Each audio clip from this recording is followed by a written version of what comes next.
Evangelho de João, capítulo 5, versículo 12 e 13, a parte A do versículo.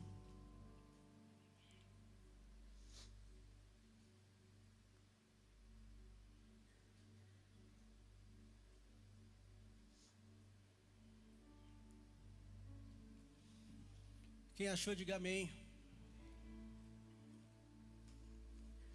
Diz assim: perguntaram-lhe, pois, quem é o homem que te disse, toma o teu leito e anda? E o que fora curado não sabia quem era. Vamos ler de novo? Perguntaram-lhe, pois, quem é o homem que te disse, toma o teu leito e anda? E o que fora curado não sabia quem era. Feche seus olhos. Respire fundo. Acalma o seu coração nesse momento. Deus vai se mover de uma maneira poderosa aqui nessa manhã. Mas é necessário que você se conecte totalmente a Ele nesse momento. Totalmente a Ele. Pai, nós te louvamos, nós te adoramos nessa manhã, Jesus. Nós necessitamos de um encontro verdadeiro contigo nessa manhã. Nós precisamos da sua ação na nossa vida nessa manhã. Pai, em nome do Senhor Jesus, os corações já estão preparados, Deus. O louvor já foi ministrado, os corações estão preparados para receber a sua palavra. Que toda palavra liberada desse altar possa encontrar espaço nos corações aqui nessa manhã e trazer mudanças na vida de cada um deles, em nome do Senhor Jesus. Nós te louvamos, Deus. O teu Espírito tem liberdade entre nós. O teu Espírito tem total liberdade nesse lugar, nessa casa. Então se mova nesse lugar de uma maneira extraordinária. Se mova nesse lugar de uma maneira que nós nunca vimos, Deus. Nós estamos com o nosso coração aberto e sedentos para ouvir a sua palavra. Em nome do Senhor Jesus, assim nós oramos e assim nós te agradecemos. Amém.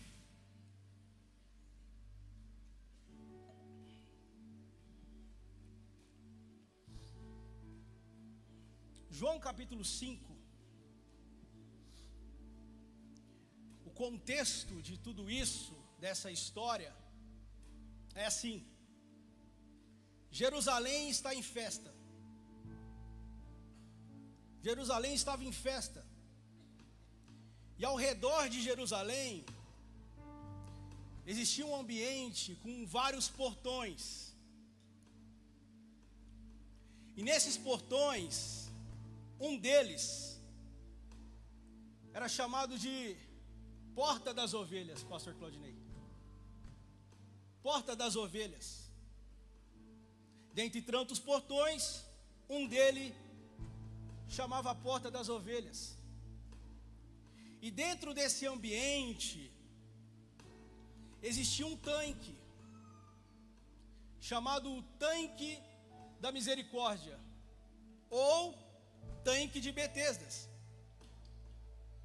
Dentro desse ambiente existia pessoas, indivíduos que sofriam, pessoas coxas, mancas, pessoas cegas, ressequidas. Muitas pessoas doentes ficavam naquele lugar, ficavam naquele ambiente. E quando eu olho para esse cenário, Israel em festa, e ao redor pessoas sofrendo, eu não sei o que é pior. Eu não sei o que é pior. Se é você subir para uma festa e passar do lado de gente que está sofrendo, de gente que está doente, de gente que está passando por situações muito complicadas, e você indo para uma festa. Ou se colocar no lugar de quem está num ambiente de dor, olhar para alguém que está subindo para uma festa. Eu não sei o que é pior, mas o fato é que isso é o retrato da minha e da sua vida. É o retrato dos dias que vivemos. Uns sofrem, outros se alegram, e essa é a vida. A vida é assim. O destino de Jesus, nesse momento, era a festa. Jesus estava subindo para a festa em Jerusalém, mas ele vai interromper o seu destino, ele vai interromper o seu ponto final, que era a festa, porque Jesus decide entrar nesse ambiente onde as pessoas sofrem. Jesus decide entrar nesse ambiente onde as pessoas sentem dores. Jesus interrompe o seu destino e ele vai para esse ambiente, esse lugar onde as pessoas estão sofrendo.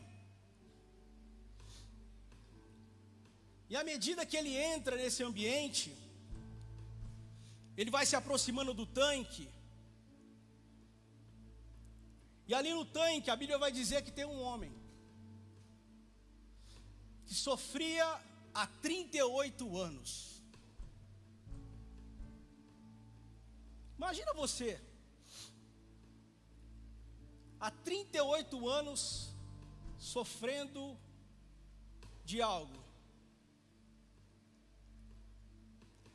Aquele ambiente, o tanque de Betesda, era assim. O anjo agitava as águas naquele lugar, e o primeiro que saltasse naquelas águas que estavam sendo agitadas era curado.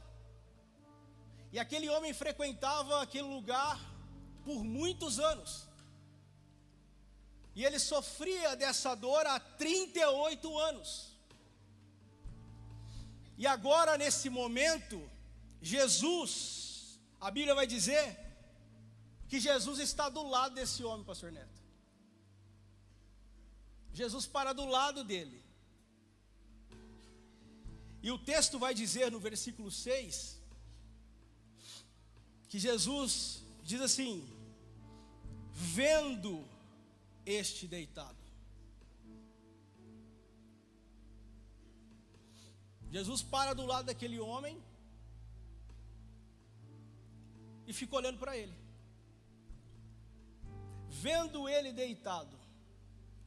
E esse homem que está deitado nem imagina quem está parado do lado dele.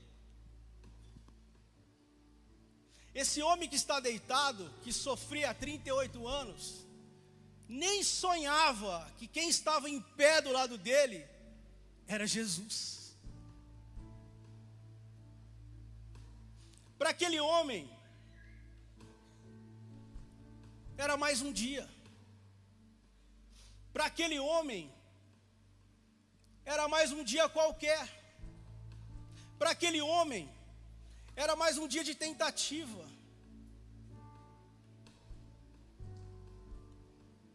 Mas Jesus estava parado diante dele, olhando para ele. E o que me intriga no próprio versículo 6 é que Jesus está parado diante dele, vendo ele, e a continuação do versículo 6 vai dizer assim, ó: e sabendo que estava assim há muito tempo.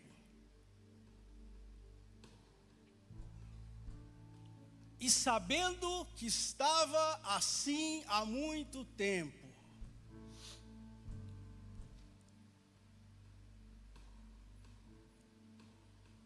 Vamos pensar essa manhã. gosto de evangelho inteligente. Para pensar, pergunta para o texto.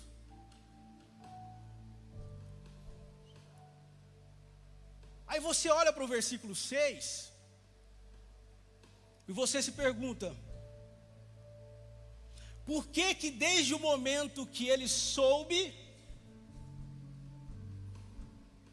ou melhor, por que que desde o momento que Jesus soube da aflição e da dor daquele homem,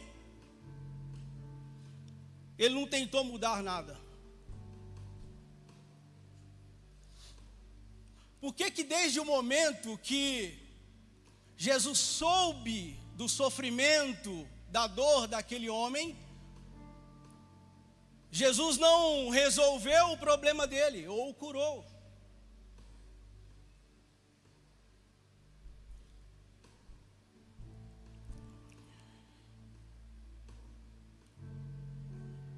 Por que que Jesus não mudou a situação daquele homem, sabendo do estado daquele indivíduo? Por quê? São perguntas que eu e você fazemos para Deus. Por que, Deus? Por que que eu estou sofrendo tanto há tanto tempo com determinada situação? Eu declaro para o Senhor, mas parece que continua do mesmo jeito. É tantos porquês que nós temos também diante de Deus. Por que, Senhor, que o Senhor não abriu aquela porta? Por que, Senhor, que o Senhor não me curou por completo ainda? Por que, Senhor, porque o meu filho continua nas drogas? Por que, Senhor, que minha empresa está à beira do abismo? Por que, Senhor? Por quê? São tantos porquês que nós temos diante de Deus.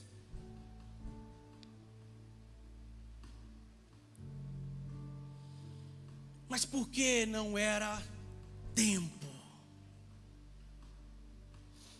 Muita coisa ainda não aconteceu na sua vida ainda porque não é tempo. Existe um tempo para todas as coisas. E se algo ainda não aconteceu na sua vida é porque Deus está te preparando para aquilo que Ele vai trazer diante de você. Todo processo tem um ensinamento. Todo processo tem uma lição. E nós precisamos aprender a extrair as lições dos processos, do tempo.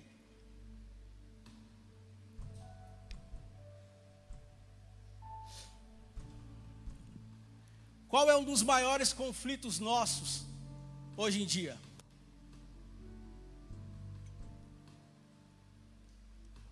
Tempo. Tempo.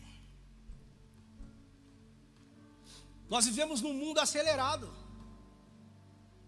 muito rápido, mensagem rápida. Inicie-me hoje, 5 minutinhos, 3 minutos e meio acho que é. Eu faço direto, sou bom nisso. Rápido, rápido. E com isso, com essa aceleração do mundo, a gente quer se relacionar com Deus. E acha que Deus tem que responder às nossas aflições ou às nossas dores no momento em que achamos que tem que ser respondido. Se o mundo é rápido, se as coisas são rápidas, Deus também precisa ser rápido. Nem é assim, nem sempre é assim. Isso é algo que nós precisamos aprender e entender, que existe um tempo determinado por Deus. E que no tempo dele as coisas vão acontecer, porque o tempo dele é melhor do que o meu. O tempo dele é o melhor para a minha vida.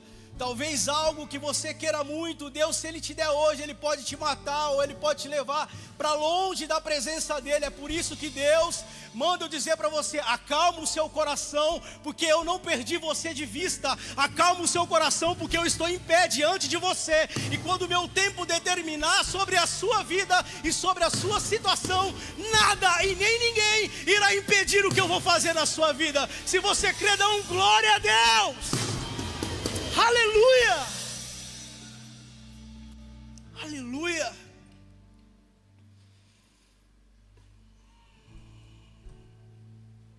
Aleluia.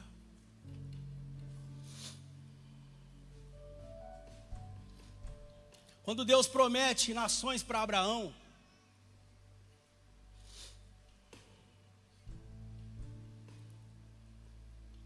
a pressa de fazer com que a promessa aconteça rápido, ele vai ter Ismael. Deus tinha prometido Ismael? Não. Mas às vezes nós queremos acelerar o processo. Ah, mas Deus falou, mas eu vou começar a fazer. Não, Deus não está dando jeito aqui, eu vou dar um jeito para ele. Aí tem o quê? Tem Ismael. Aí você sabe o BO que deu tudo aquilo lá.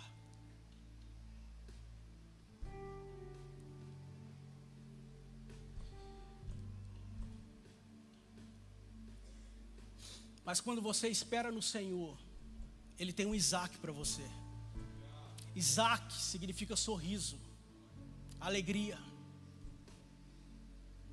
Quando você se apressa, você chora. Mas quando você espera em Deus, Ele te traz alegria, Ele te traz esperança, Ele te traz um novo tempo, Ele te traz uma nova história, Ele te traz vida para você. Não se apresse, espere em Deus. Acalma o seu coração.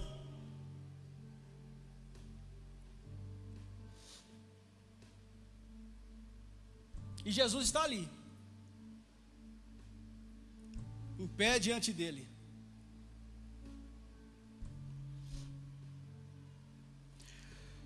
Não é pelo fato dele saber o nosso real estado que o obriga a fazer o que a gente quer fora do tempo dele. Deus não vai fazer nada fora do tempo dele. É o meu tempo que tem que se ajustar com o tempo dele.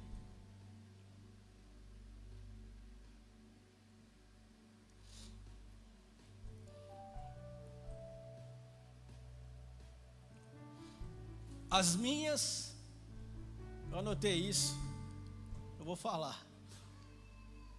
As minhas pirraças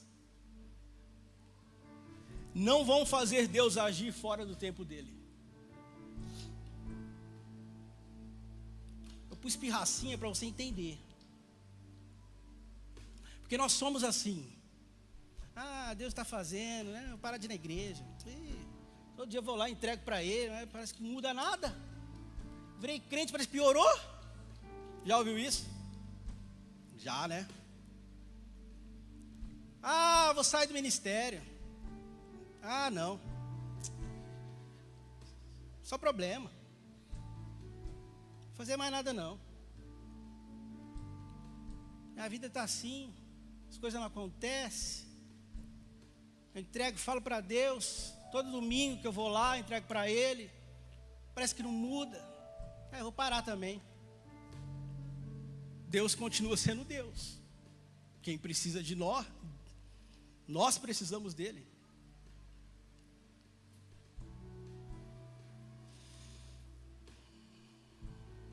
É o tempo dEle que vai se revelar ao meu tempo. É o tempo de Deus que vai se revelar ao meu tempo. É o tempo dele. É o meu tempo que vai ser surpreendido daqui a pouco pelo tempo dele. Sabe, no momento que você menos espera, as coisas vão acontecer. No momento que você menos espera, o tempo dele se revela ao meu tempo. Aquele homem não sabia quem estava do lado dele. Aquele homem não tinha noção de quem estava do lado dele. Mas Vai chegar o momento que o tempo de Deus vai se revelar ao nosso tempo, e aquilo que nós não esperamos ou não esperávamos que poderia acontecer, vai acontecer. Por quê? Porque o tempo dele, quando se manifesta sobre o meu tempo, há milagre, há restauração, há mudança de vida, há tempo novo, e nada e nem ninguém pode parar aquilo que Deus determinou fazer no tempo dele. Nada.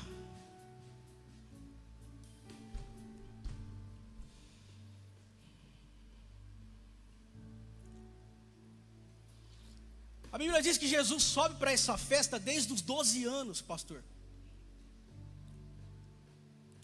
Jesus sobe para Jerusalém, para essa festa, desde os 12 anos. Então você imagina comigo, pensa comigo. Jesus com 12 anos sobe para Jerusalém, passa pela porta das ovelhas, passa junto ao tanque da misericórdia, olha para aquele indivíduo sofrendo e continua indo para a festa. Jesus passa com 13 anos, passa pela porta das ovelhas, passa diante do tanque da misericórdia, olha para aquele indivíduo sofrendo e continua indo para a festa. E assim foi com 12, com 13, com 14, com 15. Porque a Bíblia mesmo diz que Jesus, vendo que estava nessa situação há muito tempo. Há muito tempo. E o fato não é porque ele não fez o que você queria, que o desqualifica como alguém que tem o controle de tudo. Deus tem o controle da sua vida. Deus tem um controle da sua vida inteira. Deus sabe quem você é. Deus tem o controle e o plano da sua vida na palma das mãos dele. Ele não perdeu você de vista, Ele não perdeu você de vista. Essa situação não é para a morte, mas é para glorificar o nome de Deus. Fica tranquilo, acalma o seu coração. Deus está te olhando, Deus está te vendo, Deus está te acompanhando. Desde os 12 anos Jesus estava acompanhando, olhando aquele homem, vendo aquele homem, não perdendo ele de vista. Mas vai chegar o momento que a glória de Deus vai se manifestar diante dele.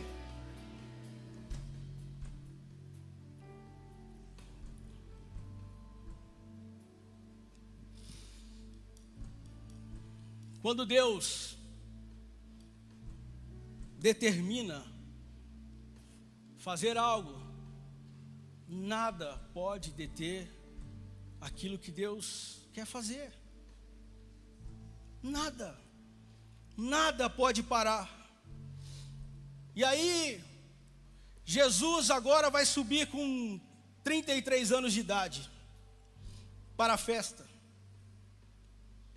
E nesse momento, nesse ano, pastor Claudinei, Jesus decide parar.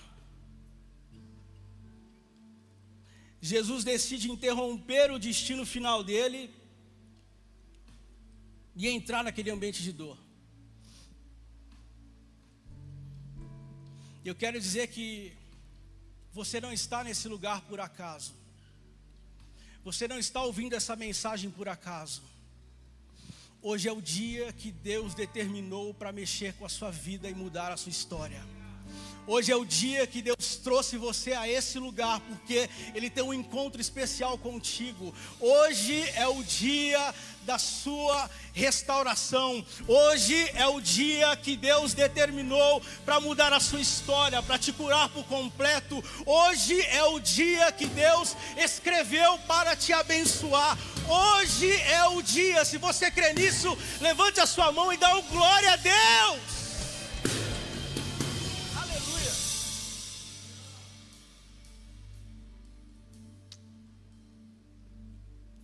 Eu amo a Bíblia.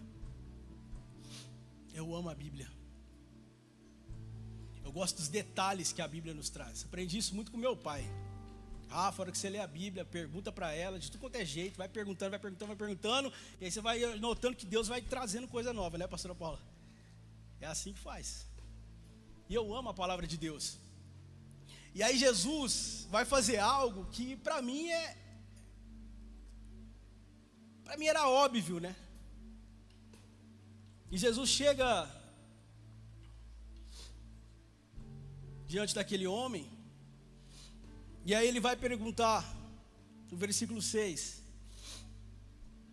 queres ficar são ou queres ser curado? Você não concorda comigo que é uma pergunta óbvia? Quero. 38 anos eu estou indo aqui, tentando aqui. Acho que, né? Ele deve ter levado, você está de brincadeira comigo aqui, né? Queres ser curado?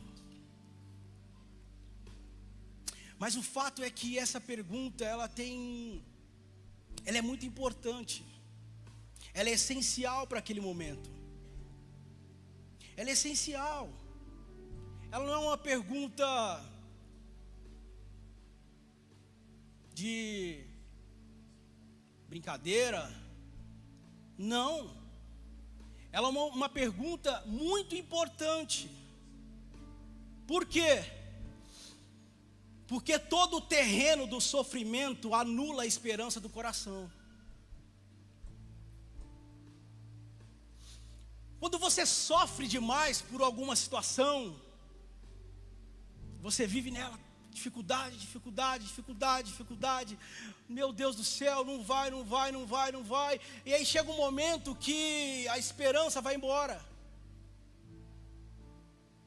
Então o terreno do sofrimento, muitas das vezes, ele tem a capacidade de anular a esperança do coração.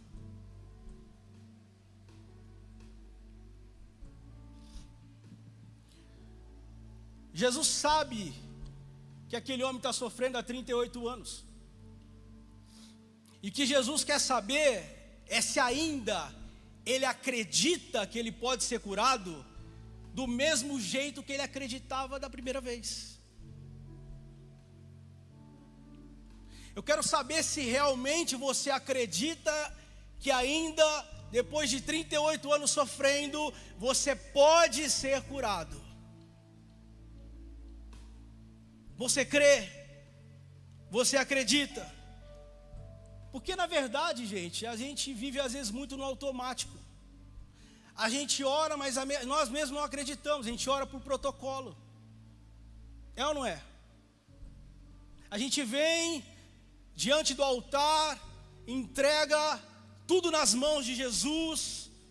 Está aqui Jesus, a minha situação. Aí acaba a oração.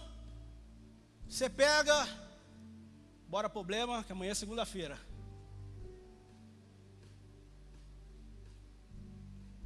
Então o fato é que, às vezes, nós mesmos bloqueamos ou não vivemos o milagre de Deus na nossa vida, por conta de nós mesmos não acreditar que isso pode acontecer. Às vezes nós limitamos o poder de Deus. Deus pode fazer isso. Aquilo já é uma coisa muito difícil. Isso aqui, Deus cura. Aquilo lá, sei não. Deus pode abrir uma porta de emprego, naquele lugar ali. Naquela multinacional, Ricardo, não sei não. Sabe, às vezes nós limitamos o poder de Deus. E às vezes nós cobramos da nossa geração que, hoje nós não vemos muitos milagres. Hoje nós não vemos muito ação do poder de Deus. Hoje não tem tantas coisas acontecendo como acontecia antigamente. Mas o problema não é a igreja, somos nós que não cremos como deveríamos crer. Não confiamos como deveria confiar de verdade. Porque a palavra diz: se creres, verás a glória de Deus. Se creres, verás a glória de Deus. Se você crê, você vai ver o milagre de Deus agindo na sua vida.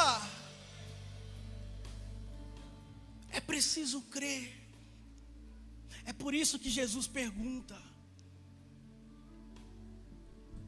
queres ficar limpo? Queres ficar são? Queres ser curado? Jesus quer saber se ainda no seu coração existia esperança.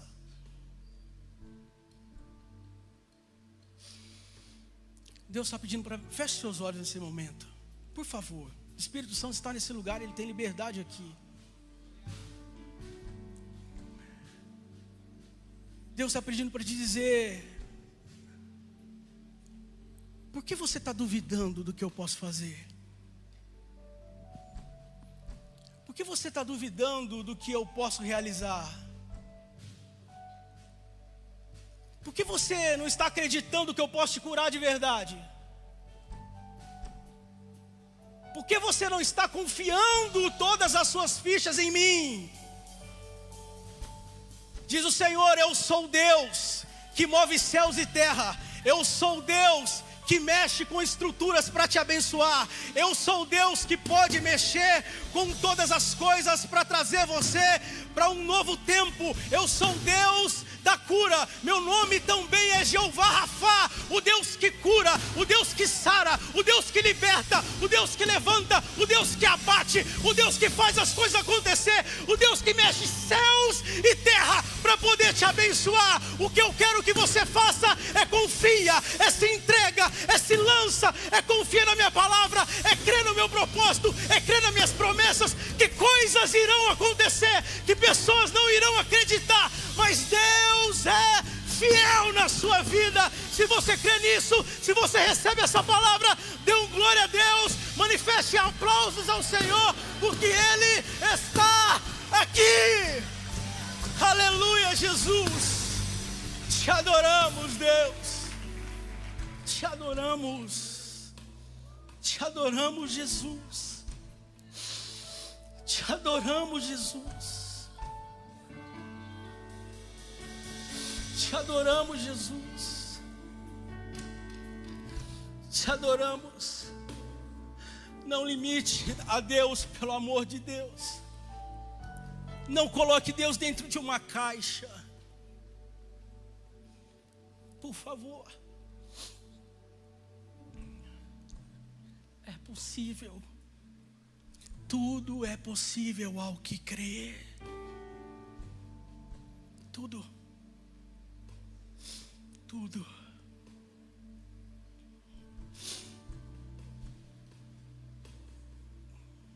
E a resposta daquele homem é um desabafo. Ele desabafa diante de Deus. E ele vai dizer assim no versículo 7. O enfermo respondeu-lhe: Senhor, não tem homem algum que, quando a água é agitada, me ponha no tanque. Mas enquanto eu vou, desce outro antes de mim. A pergunta de Jesus era se ele queria ser curado. A resposta dele é um desabafo, porque ele ainda não sabia quem estava diante dele. Ele ainda não tinha consciência de quem estava fazendo aquela pergunta para ele.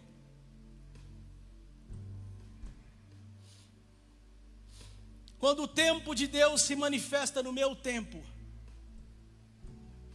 até os nossos desabafos traz resultados que nós não esperamos. Quando o tempo de Deus se manifesta na sua vida, é o tempo de Deus. Até o desabafo daquele homem fez com que a glória de Deus se manifestasse na vida dele.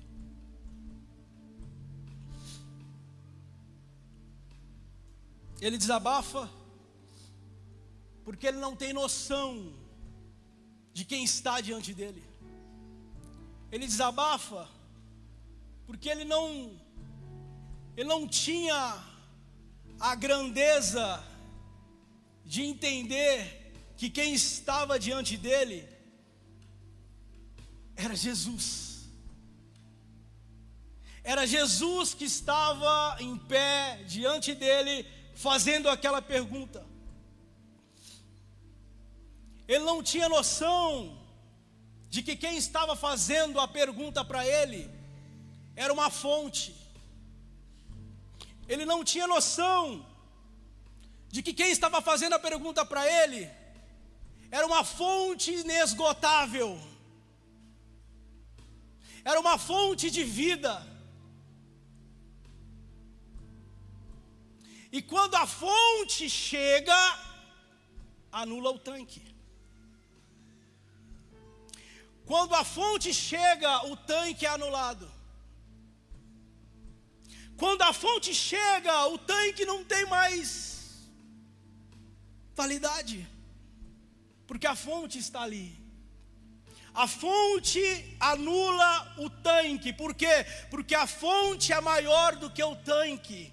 A fonte é maior do que o tanque. Entenda uma coisa: aqueles homens que estavam sofrendo esperavam a água se movimentar para que a unção, para que eles se jogassem naquele lugar e fossem curados. Uma vez que a água era movimentada, a fonte estava perguntando para ele: você quer ser curado? Porque não precisa de movimento. A fonte está em constante movimento. A água da fonte não para, a água continua a jorrar. Então Deus disse, estava dizendo para ele: queres ser curado? Porque eu sou uma água que está em constante movimento, e eu tenho poder para te sarar, eu tenho poder para te curar. Se você crê nisso, dá um glória a Deus. A fonte anula o tanque. A fonte está sempre em movimento. O segredo é Jesus. O segredo sempre é Jesus. Ele é fonte inesgotável. Ele é fonte de vida. Ele é fonte de renovo. Ele é fonte de restauração. Ele é a fonte. A fonte está em constante movimento. O maravilhoso de tudo é que quando ele termina de desabafar, Jesus vai responder: então levanta e anda. Levanta, toma o seu leito e vai embora. E anda. Aquele homem é curado. Ele levanta. Versículo 8. E Jesus disse: levanta, toma o teu leito e anda. Imagina a alegria. 38 anos sofrendo, se coloca no lugar desse homem. Se coloca no lugar dele, que festa, que alegria. Maravilhoso, 38 anos, gente, sofrendo. Não era 38 dias, era 38 anos sofrendo. Aquele homem levanta, com tamanha alegria, com festa, com júbilo. Ele se levanta, toma o seu leito. Eu imagino o pastor Sérgio, que ele saiu gritando: estou curado, estou curado, estou curado, estou curado. 38 anos, eu imagino as pessoas olhando para ele: eu conheço esse homem, olha, há muito tempo ele está ali tentando e ele foi curado, ele está curado, ele está liberto.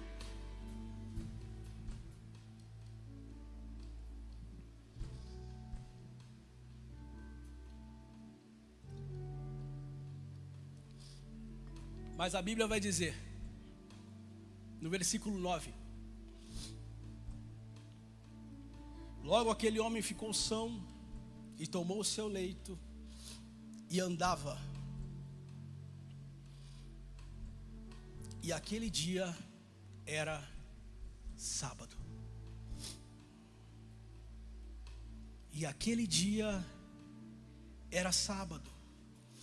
A Bíblia faz questão de mencionar que era sábado. tudo que está na Bíblia tem um propósito. Tudo que está na Bíblia tem algo que Deus quer ministrar sempre ao nosso coração.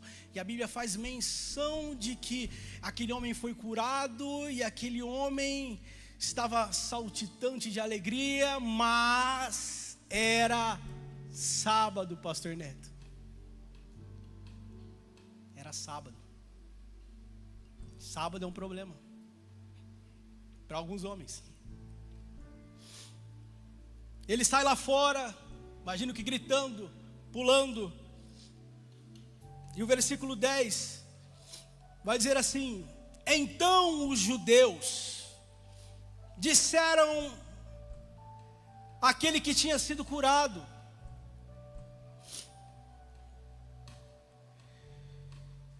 é sábado, não te é lícito levar o leito.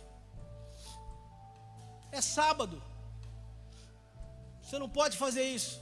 Ou seja, você não pode ser curado hoje não, hoje é sábado. Eram os religiosos, os doutores da lei. Sábado, não pode ser curado.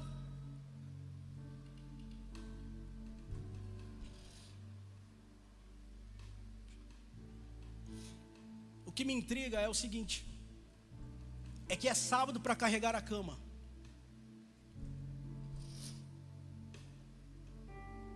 Mas não é sábado para ser carregado por ela.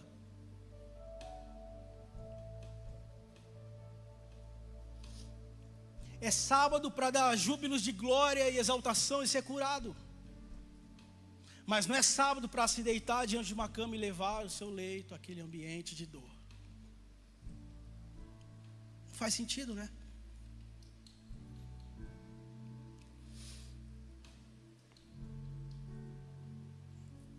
Tem gente que não acredita que você vai viver aquilo que você nem acredita que vai viver.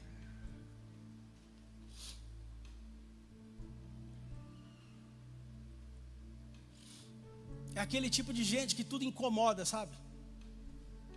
Tá feliz, já se viu ter tanta alegria assim. Trocou de carro, nossa, está querendo ostentar. Para quê? Brinca demais. Onde já se viu por uma pulseirinha? 7 quartas-feiras. Para que Deus precisa disso? Jesus está em todo culto. Larga muito ser chato.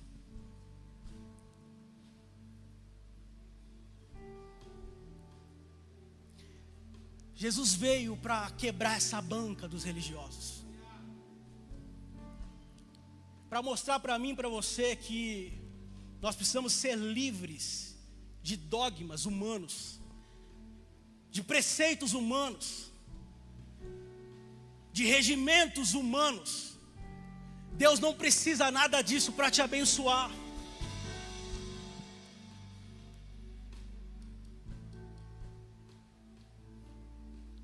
Era sábado.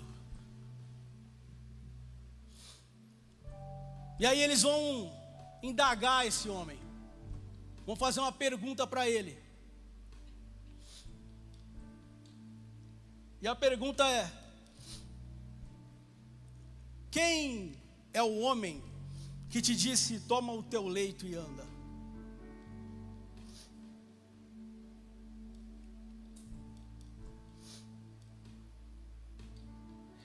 Ele vai dizer: só estou carregando aqui esse leito aqui. Eu não sei quem é, mas eu estou carregando esse leito aqui porque quem me curou mandou eu pegar esse leito e sair e andar. Eu peguei e fui curado. Peguei meu leito e fui. Aqui você percebe uma coisa, que tanto o obediente quanto o desobediente, ele vai passar por retaliação. Tanto quem obedece quanto quem não obedece, ele vai passar por retaliações, por perguntas, por indagações dos religiosos. A diferença é que aquele homem estava respaldado por quem? Por Jesus, que ele não sabia quem era. Mas alguém disse para ele: toma o seu leito e anda. Então, quando você obedece àquilo que Deus pede para você fazer, você está respaldado sobre uma palavra que Ele liberou para você. E quando eu obedeço e tenho um respaldo sobre aquilo que Deus pediu para eu fazer, a conversa é outra.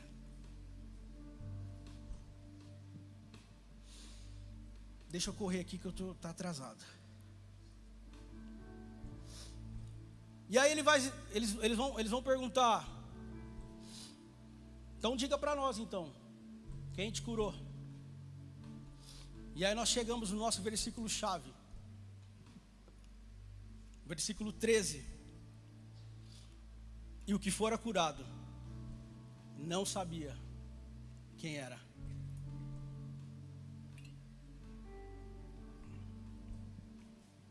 E o que fora curado não sabia quem era. Agora uma reflexão para mim, para você pensar.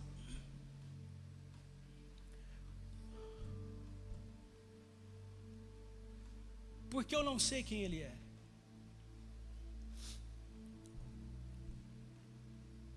Porque eu não sei quem é que me curou, quem é que mudou minha vida. Isso é para nós, porque às vezes muitos de nós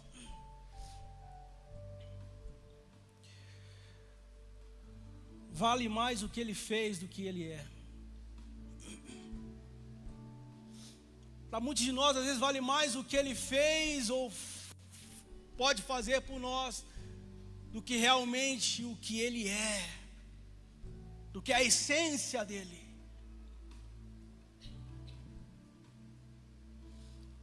Às vezes, depois do que eu passei a viver, o que Ele fez, eu me distanciei da fonte, que é o que acontece por muitas vezes. Nós recebemos algo de Deus e a gente vai se afastando, se afastando, se afastando, se afastando, se afastando. Porque, aliás, eu já recebi o que eu precisava. Eu já estou bem. Eu preciso agora também, a linguagem de hoje, para você entender, eu preciso ser feliz. Eu preciso viver, né, pastora Paula? Preciso ser feliz, a linguagem da geração de hoje. Preciso viver. Mas não existe vida sem Jesus. Não existe alegria sem Jesus. Não existe prosperidade sem Jesus. Tudo é Ele. Ele é a fonte. E o tempo vai passar. Aquele homem não tinha resposta para aqueles religiosos, judeus.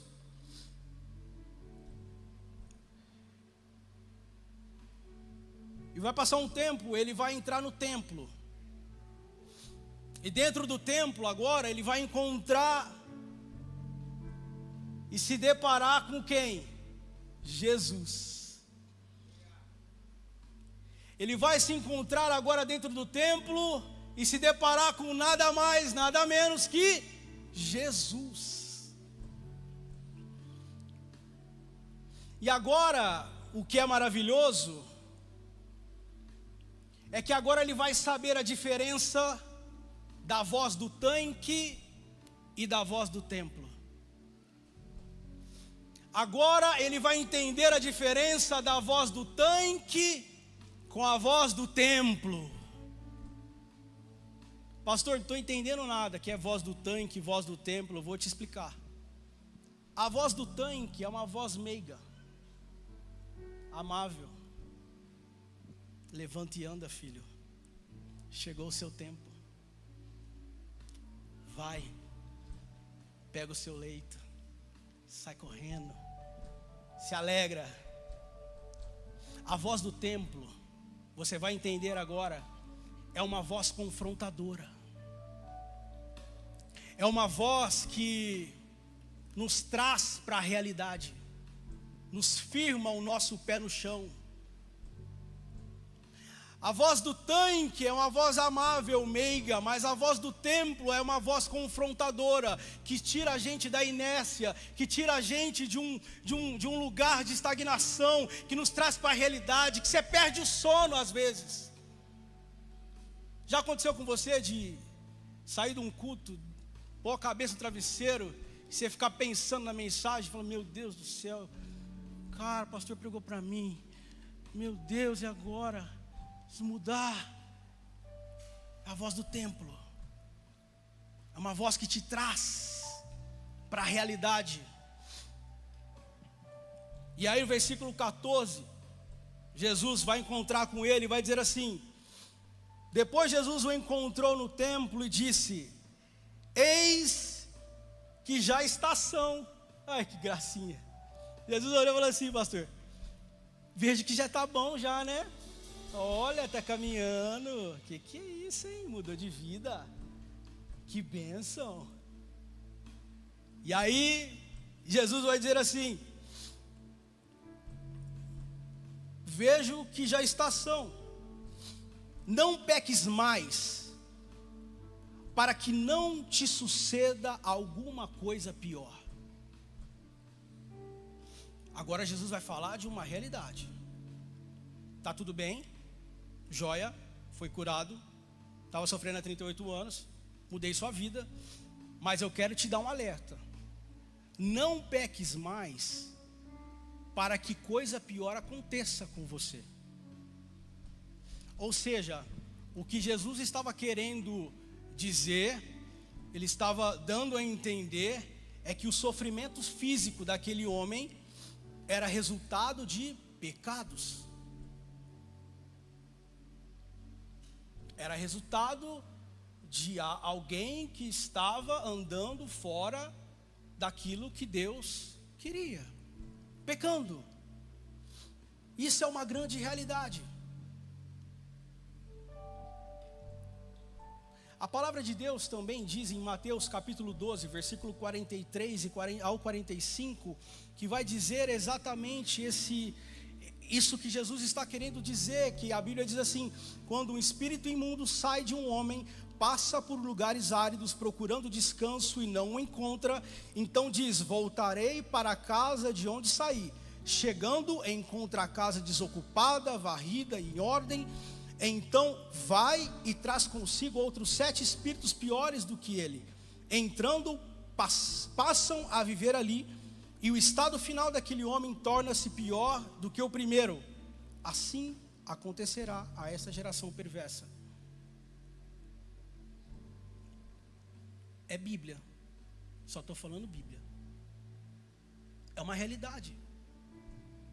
Às vezes nós tampamos os olhos para tantos textos bíblicos e a gente acha que não é bem assim. É assim. Estamos no Novo Testamento.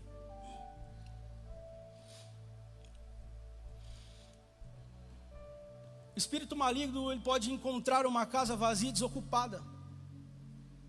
A casa pode estar até limpa, adornada, mas ela não está ocupada pelo Espírito Santo de Deus. Ela não está cheia do Espírito Santo de Deus. E quando ela não está cheia do Espírito Santo de Deus, ela fica vulnerável. Se você não preencher a sua vida com Deus, o inimigo vai fazer questão de preenchê-las com ruínas.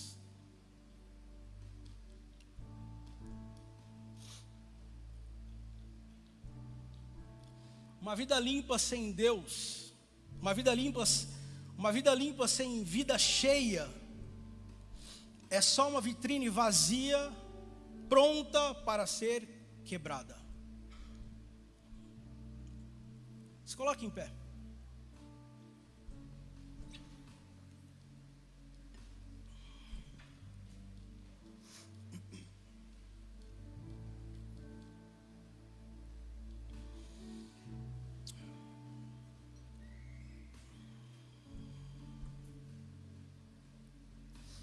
Bíblia vai dizer em Romanos 6:23 que o salário do pecado é a morte.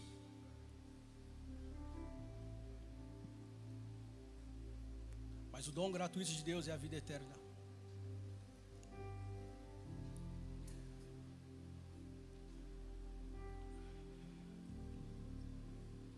O milagre, grava isso no seu coração. O milagre muda o seu estado.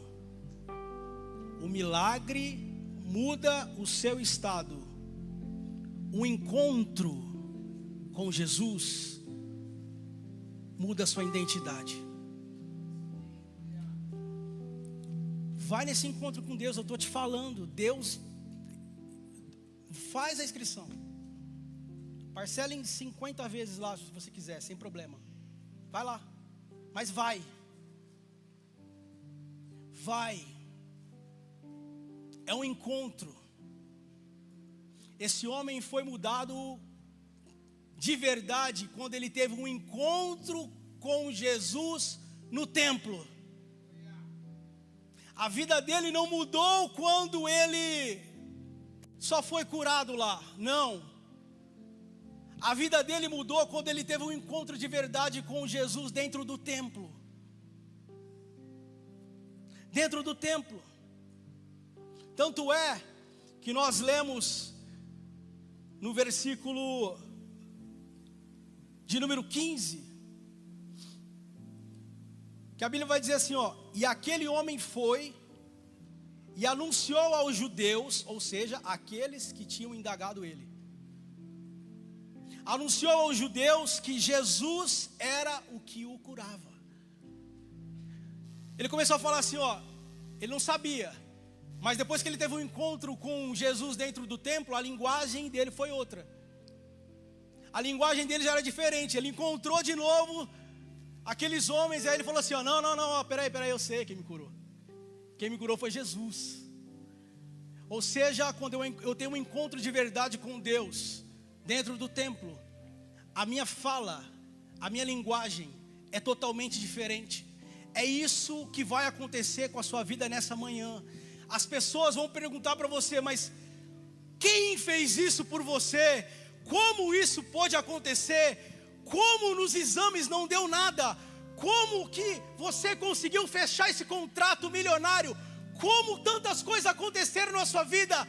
Foi porque eu tive um encontro com Jesus. E quando eu me encontrei com Ele, a minha vida mudou, a minha história mudou, a minha vida mudou, a minha família mudou, os meus negócios mudou. Não foi mão de homem, foi mão de Deus. É Deus que vai fazer a diferença na sua vida.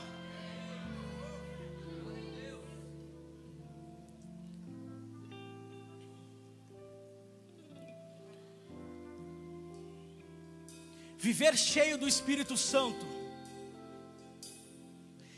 Grava isso. Viver cheio do Espírito Santo é andar com o céu dentro de você. Viver cheio do Espírito Santo é andar em segurança, é andar em tranquilidade.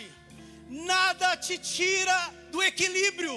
Porque você sabe em quem você crê, porque você sabe em quem você confia, porque você sabe em quem você coloca as suas dores, porque você sabe em quem pode te sustentar, porque você sabe quem pode mudar a sua história, porque você sabe que Ele é a única saída, Ele é a resposta, Ele é quem te sustenta, Ele é quem te guarda, Ele é quem caminha com você, Ele é quem te guarda, Ele é quem vigia a sua vida, Ele é quem vigia a sua casa, Ele é quem vigia seus filhos. É Ele que pode trazer a transformação. Então por isso nessa manhã, se encha do Espírito. Se encha do Espírito. Se encha do Espírito de Deus.